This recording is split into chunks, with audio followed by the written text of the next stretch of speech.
नमस्कार। जिज्ञासा छत्तीसगढ़ के वीडियोस में आपका स्वागत है। इस वीडियो में हम कक्षा 7वीं के भूगोल विषय पर चर्चा करेंगे, जिसके अंतर्गत पर्यावरण, पर्यावरण के घटक, प्राकृतिक पर्यावरण, मानवीय पर्यावरण एवं परितंत्र के बारे में चर्चा करेंगे। पर्यावरण पर्यावरण शब्द का निर्माण दो शब्दों परि और आवरण से मिलकर बना है, जिसमें परि का मतलब है हमारे आसपास अर्थात जो हमारे चारों ओर है, और आवरण से मतलब है जो हमें चारों ओर से घेरे हुए हैं।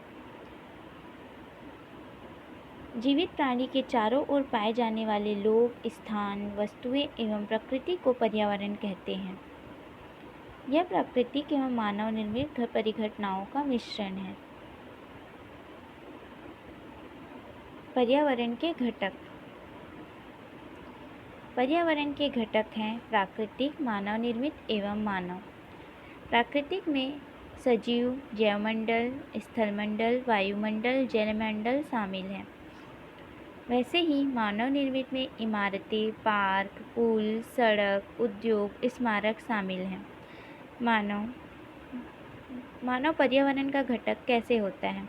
एक व्यक्ति, एक पूरा परिवार, एक समुदाय, धर्म, शैक्षिक, आर्थिक, राजनीतिक हर तरीके से मानव पर्यावरण के घटक में शामिल है। मानवीय पर्यावरण। मानव अपने पर्यावरण के साथ पारस्परिक क्रिया करता है और उसमें अपनी आवश्यकता के अनुसार परिवर्तन करता है। प्रारंभिक मानव ने समय को प्रकृति के अनुसार बदल लिया था। उनका जीवन काल सरल था, आसपास की प्रकृति से उनकी सारी आवश्यकताएं पूरी हो जाती थीं। पर समय के साथ साथ कई प्रकार की आवश्यकताएं बढ़ती गईं। मानव ने पर्यावरण के उपयोग और उसमें परिवर्तन करने के कई तरीके सीख लिए। उसने फसल उगाना, पशु पालना एवं स्थायी जीवन जीना सीख लिया। जैसे जैसे वे सीखते चले गए, धीरे धीरे आविष्कार बढ़ता गया। पहले पहिए का आविष्कार हुआ, फिर आवश्यकता से अधिक अन्न उपजाया गया। इस प्रकार वस्तु विनिमय पद्धति का विकास हुआ, व्यापार का प्रारंभ हुआ और वाणिज्य का विकास हुआ। औद्योगिक क्रांति से बड़े पैमाने पर उत्पादन प्रारंभ हुआ।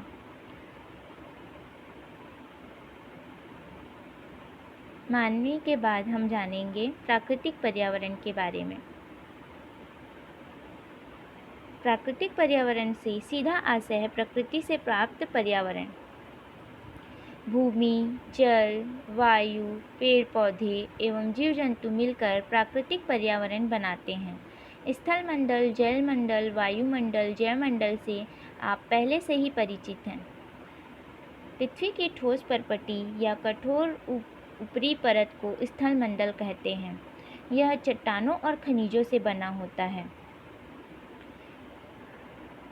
मिट्टी की पतली परत से ढका होता है।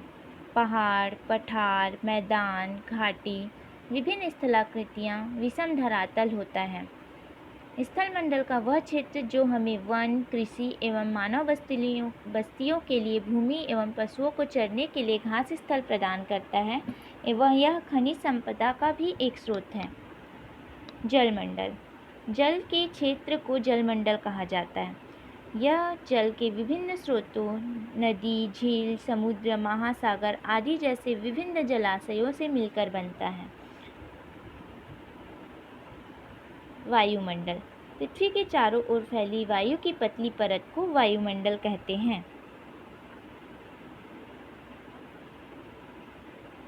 हम इस चित्र में देख सकते हैं वायुमंडल, स्थलमंडल तथा जलमंडल सभी अलग अलग हैं। जो सेंटर में एक घेरा है वह जैवमंडल कहलाता है। इसमें जलमंडल, वायुमंडल और स्थलमंडल तीनों का रूप है। जहाँ जीवित जैवों का निवास है उसे जैवमंडल कहा जाता है। परितंत्र क्या है? वह तंत्र जिसमें समस्त जीवधारी आपस में एक दूसरे के साथ तथा पर्यावरण के उन भौतिक एवं रासायनिक कारकों के साथ परस्पर क्रिया करते हैं जिनमें वे निवास करते हैं। यह सब ऊर्जा और पदार्थ के स्थानांतरण द्वारा संबंध है। यहाँ एक ताल का परितंत्र दिया हुआ है। इसमें हम देख सकते हैं एक तालाब में कितने प्रकार के जीव एक दूसरे पर निर्भर रहते हैं। मछली को बतख ने खाया, बतख को शेर ने खाया। इस प्रकार ये एक दूसरे से